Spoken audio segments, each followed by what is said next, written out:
Wave आणि oscillation या कोर्सच्या पहिल्या मॉड्यूलमध्ये आपले स्वागत आहे.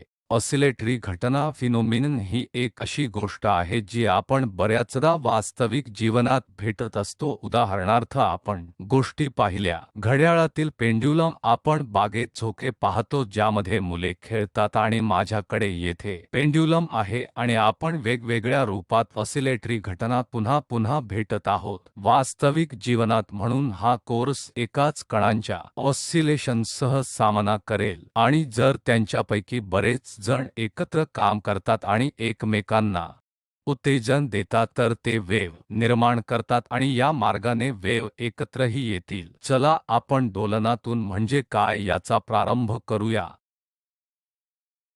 माझा एक कण आहे ज्यात माझ्या येथे असलेल्या पेंड्युलमच्या या बॉबसारखा आहे आणि जर मी ऑसिलेटरशी संबंधित ते काही अर्थांच्या सरासरी स्थिती आणि कल्पनांच्या भोवती डोळेझाक करते. हे आपल्यासाठी दोलन आहे, एक दोलन आहे जे खरोखर अनंताकडे जात नाही किंवा मी खरोखर दूर आहे जिथे मी आहे तेथून दूर जाऊ. उदाहरणार्थ मी येथून दगड फेकला तर मी जिथून आलो आहे तेथून ते खूप दूर आहे आणि मूळ वर परत येणार नाही, जी ऑसिलेटरी फिनोमिनन नाही. तर आपण पाहत आहोत फिनोमिनन ज्या पुन्हा त्याच जागेचा शोध घेत आहेत, पुन्हा या सारख्या काहीतरी गोष्टी ज्या एकाच कणाचे दोलन असतील.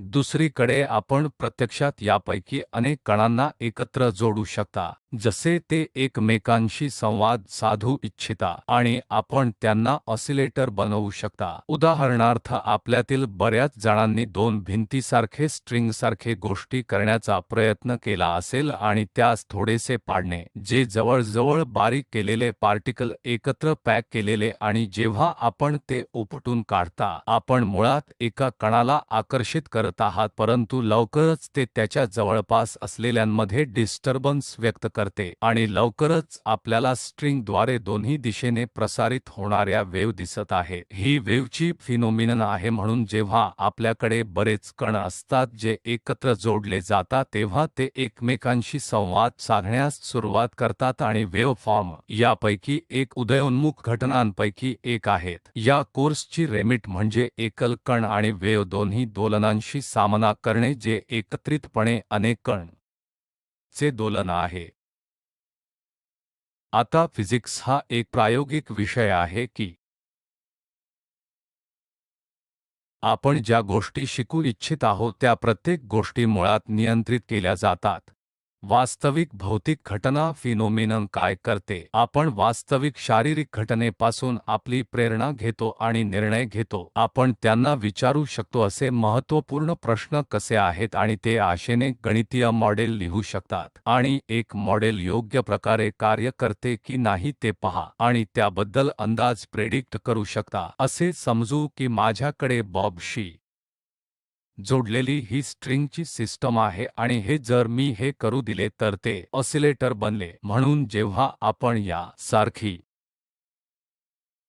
फिनोमिनन पाहता तेव्हा काळजी करण्याची पहिली गोष्ट म्हणजे आपण या सिस्टमबद्दल काय विचारू इच्छित आहात. हे मनोरंजक प्रश्न आहेत. प्रथमतः असे दिसून येते की त्यास एक निश्चित वेळ आहे, अशा अर्थाने एक वेळ आहे जेव्हा पार्टिकल्स येथून सुरुवात करतात तेव्हा ते तिथे जातात आणि परत येतात आणि आशा आहे की ते बदलत नाही. कदाचित मला हे जाणून घ्यायचे आहे की वेळ कालावधी काय आहे आणि हे पुरेसे नाही की ते उच्च स्तरीय प्रश्न ज्याप्रमाणे आहे जेव्हा मला हे समजेल की मला जाणून घेणे आवश्यक आहे आणि काळाच्या कालावधीबद्दल मला समजून घेणे आवश्यक आहे, परंतु येथे मला मिळणारी आणखी सविस्तर माहिती आहे. उदाहरणार्थ बॉबची वेळ हा त्या काळातील एक क्षण म्हणून स्थिती म्हणून सांगितली जिथे हा बॉब आहे आणि तो वेलोसिटी आणि प्रवेग किती वेगाने हलत आहे हे सर्व प्रमाण वेळेचे फंक्शन म्हणून आहे. म्हणून हे बऱ्याच तपशीलवार माहितीचे प्रमाण आहे. कदाचित मला हे बद्दल जाणून घ्यायचे असेल आणि मला जाणून घ्यायचे असेल की ऊर्जेबद्दल आहे. जेव्हा मी हे असे केले तेव्हा मी ते लावत आहे, मी त्याला काही ऊर्जा देत आहे आणि मला हे जाणून घ्यायचे होते की बॉब किती ऊर्जा करतो जेव्हा तो प्रत्यक्षात एक पूर्ण दोलन पूर्ण करतो. अर्थात आणखी खूप प्रश्न असू शकतात, किमान हे 3 महत्त्वाचे प्रश्न आपण शिकू इच्छित आहात. आणखी एक गोष्ट जी कदाचित पहिल्या आठवड्यामध्ये पाहू शकणार नाही ती म्हणजे जेव्हा आपण दोलन सुरू करता तेव्हा आणि काही वेळाने ती पाहताच ती मरणार आहे आणि हे मुळात या सारख्या प्रारंभिक बिंदूकडे परत येईल आणि त्यामुळे डिसिपेशन होण्यामुळे असे डॅम्प्ड ऑसिलेटर्स काही व्याख्याने दूर आहेत आणि नंतरच्या मॉड्यूलमध्ये ते घेतील. चला आपण येथे आपल्या पेंड्युलमकडे परत जाऊ आणि आपण या सिस्टमबद्दल काय अनुमान काढू शकतो ते पाहूया. जेव्हा या सिस्टमला काहीही केले जात नाही, बॉबची पोझिशन अशी आहे की आपण समतोल स्थिती म्हणू शकतो. या स्थितीत बॉबला कोणतेही नेट शक्ती अनुभवत नाही. म्हणूनच ते सर्वत्र चालत आहे आणि जर तुम्हाला यासारखे कोणतेही विस्थापन मोजल्यास ते खूप उपयुक्त आहे. आपण हे समतोल पोझिशन संदर्भात करू शकता. आपण येथे असे स्केल ठेवू शकता आणि मान्य समान प्रमाणात आपल्या समतोल स्थितीसह आपल्या स्केलचे समान असू शकता. दोन्ही बाजूंनी कोणतेही फ्रिक्वेन्सी विस्थापन सकारात्मक किंवा नकारात्मक असेल तर असे काहीतरी नकारात्मक असू शकते आणि ते सकारात्मक विस्थापन असू शकते. 0 म्हणजे जिथे तुमची समतोल स्थिती स्थित आहे. या स्थितीत बॉब कधीही घडणार नाही कारण ते आहे. जर मला ते ऑसिलेटर करायचे असेल तर मला ते थोडे विस्थापना करण्याची आणि सोडून देण्याची गरज आहे आणि ते ऑसिलेट करण्यास सुरुवात करते. ते आपल्याला सांगते की हे करण्याच्या प्रक्रियेत मी या बॉबला ऊर्जा दिली आहे. या सिस्टमला ऊर्जा देण्याचा माझा मार्ग फक्त थोडेसे बाजूला खेचण्याचा आहे आणि मी दिलेल्या ऊर्जेच्या प्रमाणात ते राहील.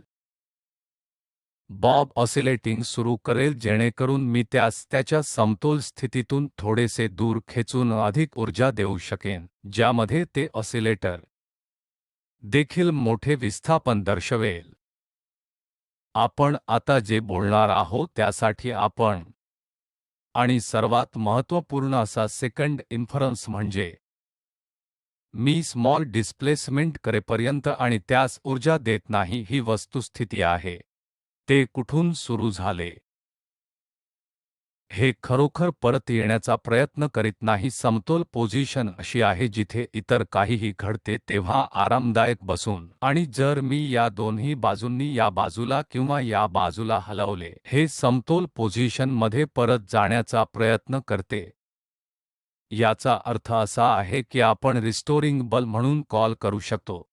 एक शक्ती जी बॉब परत समतोल स्थितीत परत आणू शकतो.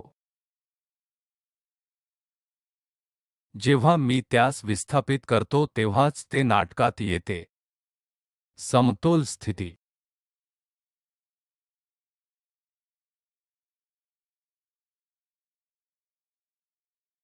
पासून थोडेसे विस्थापन होते तेव्हा मुळात रिस्टोरिंग बल नाटकात येते आणि आपण हे देखील लक्षात ठेवले पाहिजे. आणखी एक महत्त्वपूर्ण गोष्ट आहे, जर माझे विस्थापन या दिशेने असेल तर रिस्टोरिंग बल दुसऱ्या दिशेने असेल. विस्थापन आणि रिस्टोरिंग बल चे निर्देश विरुद्ध दिशेने आहेत. आता आपण आपली पहिली भौतिक उत्तरे प्रेरणा घेतल्या आहेत.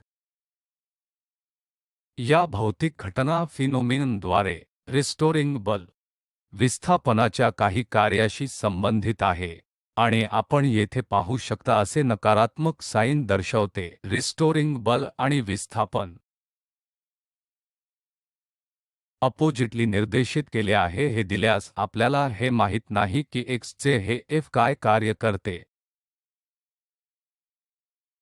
परंतु आपल्याला माहित आहे की जेव्हा विस्थापना होत नाही तेव्हा x चे f 0 असले पाहिजे. विस्थापना होत नसल्यास रिस्टोरिंग बल 0 असते. या सर्व अडचणींशी सुसंगत अशी सर्वात सोपी धारणा अशी आहे की x चे f हे x मध्ये लिनियर आहे. इतर शब्दांत आपण वाजवी करू शकता. लहान विस्थापनांसाठी किमान रिस्टोरिंग बल आपण दिलेल्या विस्थापनाच्या प्रमाणात असते असे गृहीत धरणे. याचा अर्थ असा की x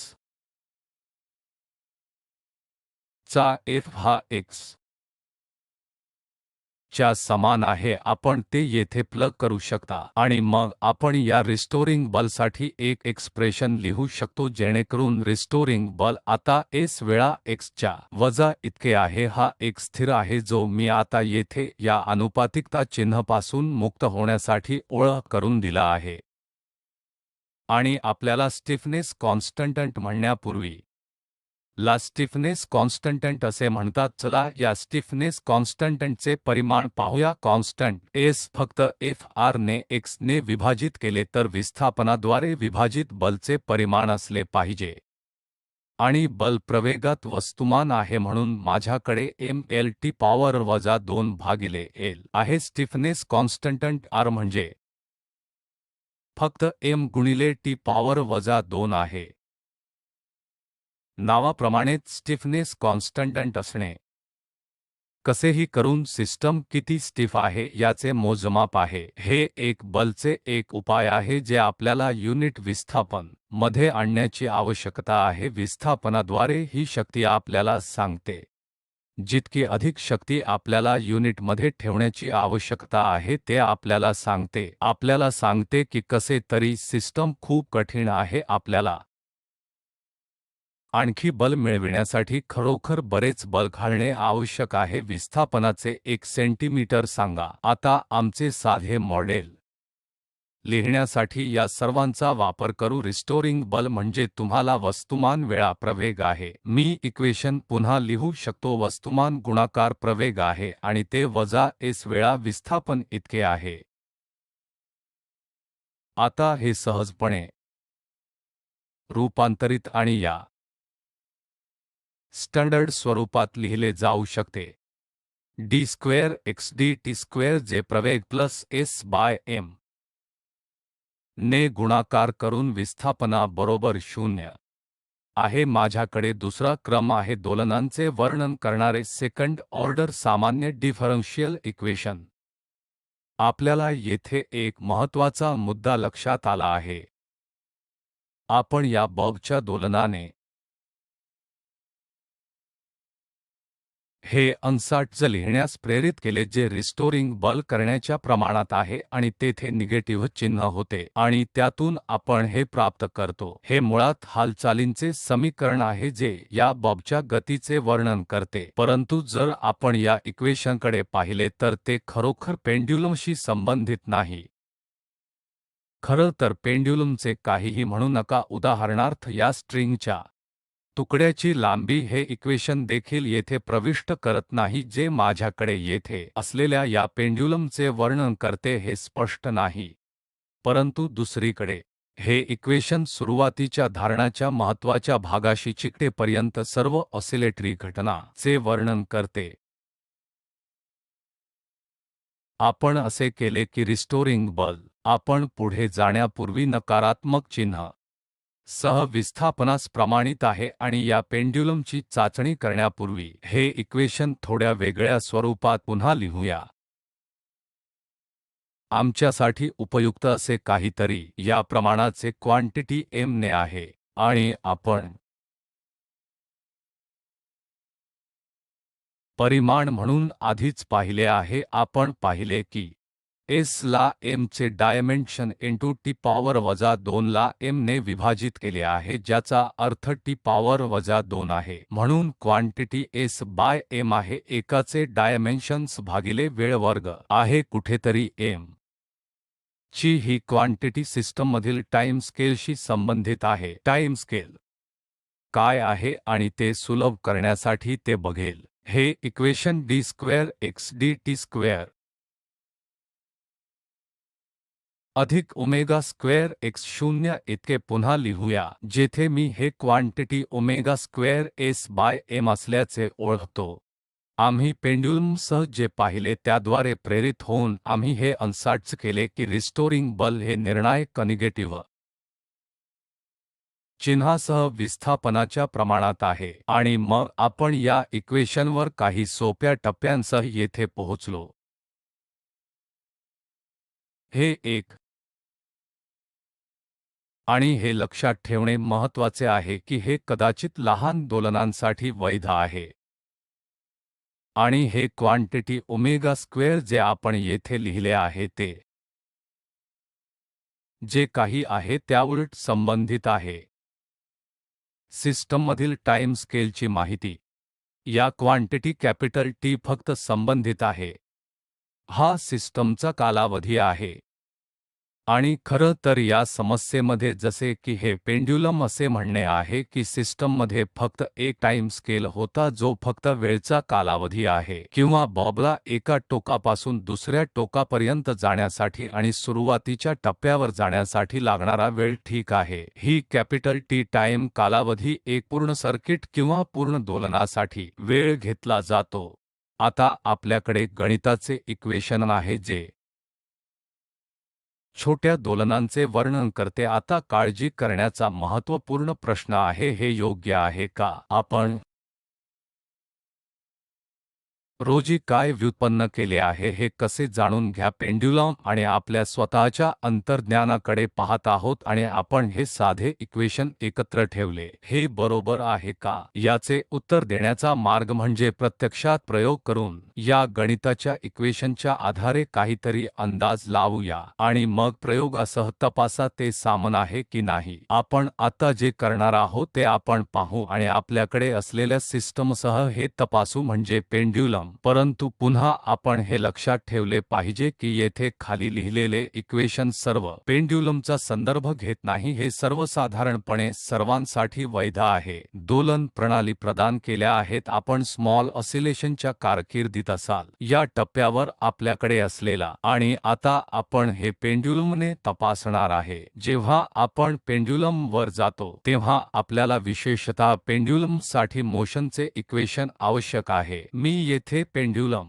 चे स्केच काढले आहे. माझ्याकडे लांबीची स्ट्रिंग आहे आणि एक बॉब आहे ज्याचे वस्तुमान m आहे आणि जर मी ते थोडे इकडे तिकडे ओढले तर ते विस्थापन किंवा कोनीय विस्थापन थीटा आहे आणि येथे अंतर x आहे म्हणून x आणि थीटा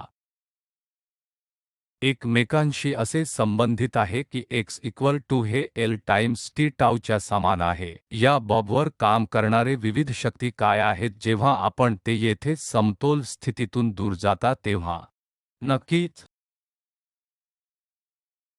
वस्तुमान खाली येते जे अनुलंबरित्या कार्य करीत आहे जे गुरुत्वाकर्षणामुळे प्रवेगामुळे मोठ्या प्रमाणात आहे आणि मग ही ऊर्जा दोन घटकांमध्ये सोडविली जाऊ शकते जी रिस्टोरिंग बलच्या दिशेने आहे.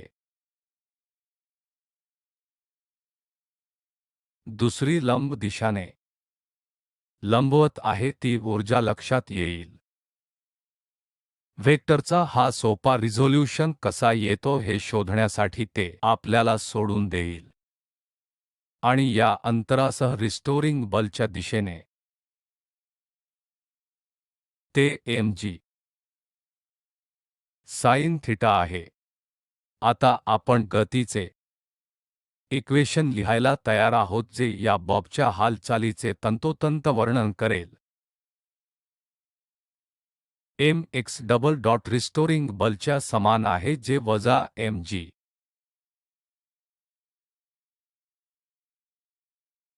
साइन थीटा आहे आणि येथे x double dot J ln theta ने बदलले जाईल तर ते ml थीटा डबल डॉट म्हणून लिहिले जाऊ शकते जे वजा mg साइन थीटा इतके आहे. आणि कदाचित मी नमूद केले पाहिजे की हा डबल डॉट सूचित करतो म्हणजे दुसरे व्युत्पन्न डेरिव्हेटिव्ह्ज दर्शवितो म्हणून x दुहेरी बिंदू म्हणजे dt square x by dt square. हे एक अधिवेशन आहे जे या संपूर्ण कोर्समध्ये आता येथे या इक्वेशनकडे परत येईल. हे m आणि m रद्द होतील. मी हे इक्वेशन पुन्हा लिहू शकतो कारण दुहेरी बिंदू हे वजा g बरोबर आहे g by l sine theta. आपण खाली लिहिलेल्या लहान दोलनांसाठी आपल्या इक्वेशनकडे परत गेल्यास ते dt square x by dt square plus omega square x बरोबर 0 आहे असे दिसते. परंतु आपल्याकडे असे इक्वेशन नाही की ते परंतु आपण ते या स्वरूपात आणू. परंतु आपण असे गृहीत धरू की कोनीय विस्थापन लहान असले पाहिजे. जेव्हा मी म्हणतो की कोनीय विस्थापन लहान असले पाहिजे, म्हणजे मला असे म्हणायचे असते की थीटा हा एकापेक्षा खूपच कमी असावा। अशा परिस्थितीत मी साइन थीटा फक्त थीटा ने बदलू शकतो। त्यानंतर मी हे थीटा डबल डॉट प्लस ला L into theta equal to 0 म्हणून लिहू शकतो। आता जर आपण नुकतेच लिहिलेले हे इक्वेशन लक्षात ठेवले तर ते इक्वेशन प्रमाणेच आहे। मला आशा आहे की येथे आहे। या पेंड्युलमच्या गतिशीलतेचे वर्णन केले पाहिजे, परंतु आपण पुढे जाऊ शकतो आणि या G ला L सह ओमेगा स्क्वेअरने जोडू शकतो।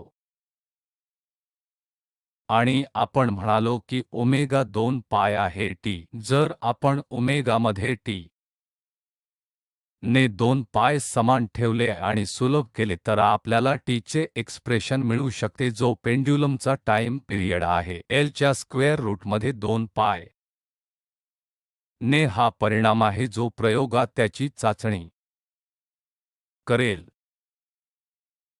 त्याचप्रमाणे आपण आणखी ऑसिलेटरी सिस्टम चा देखील विचार करू शकतो। या प्रकरणात माझ्याकडे स्प्रिंग आणि वस्तुमान आहे जे या सारख्या सपोर्ट मधून लटकत आहे आणि मी या सिस्टमला काही केले नाही। या आकृतीत दर्शविल्याप्रमाणे वस्तुमान साधारणपणे येथेच दाखविले जाईल आणि नेहमीप्रमाणे आपण त्या वस्तुमानाची स्थिती समतोल स्थिती म्हणून ओळखू जिथे नेट शक्ती बल ब्लॉकवर 0 आहे। आणि जर मी या दिशेने थोडेसे विस्थापित केले तर स्प्रिंग विस्तारित झाले आहे। असे होते की जेव्हा हा एक रिस्टोरिंग बल असेल जी त्याच्या समतोल पोझिशनमध्ये ब्लॉक परत घेईल तर हे ओसिलेटिंगला प्रारंभ करेल। येथे पुन्हा आपण परत जाऊ आणि एक इक्वेशन लिहू। पुन्हा एकदा ते आहे वस्तुमान वेळा d स्क्वेअर x द्वारे dt स्क्वेअर जे मी x दुहेरी बिंदू म्हणून लिहितो आणि हे वजा चिन्ह आणि येथे स्थिर असलेल्या विस्थापनाच्या वास्तविक प्रमाणात आहे। आणि या प्रकरणात स्प्रिंग स्थिर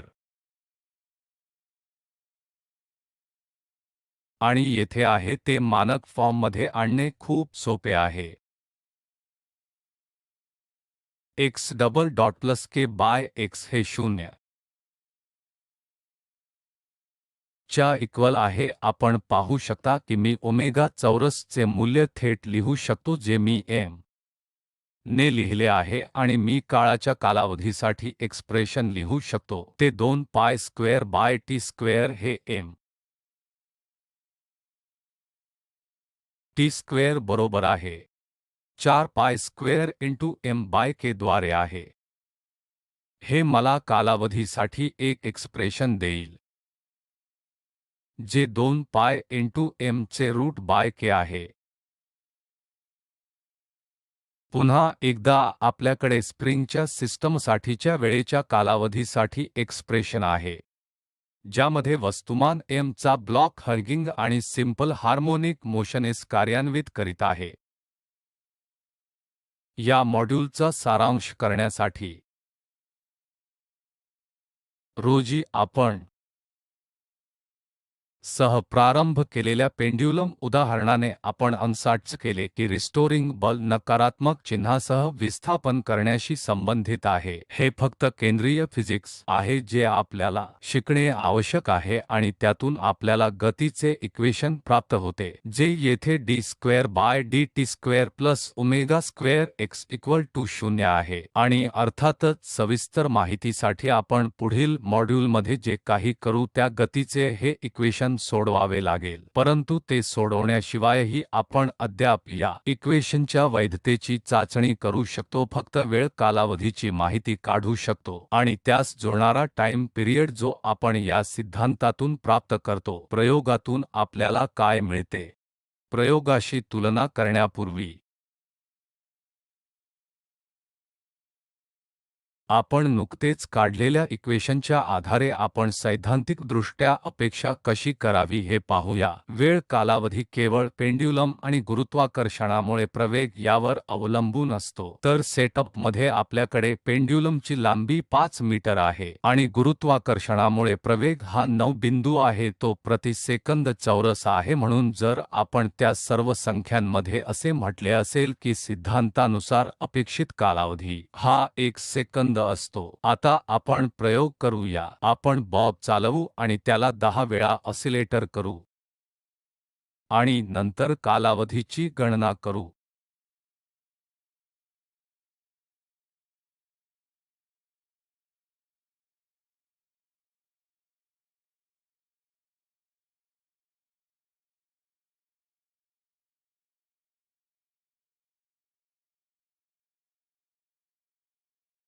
जेव्हा 10th ऑसिलेशन पूर्ण होते तेव्हा आपण पाहिले की हे 10.22 सेकंदांनी घेतले आहे। 10 ऑसिलेशनसाठी लागलेला वेळ आता मोजते।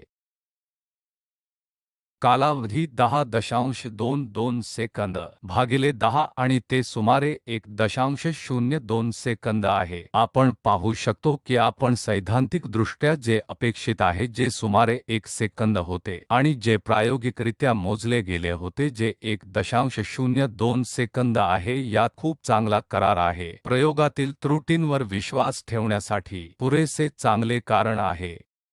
आपण लहान दोलन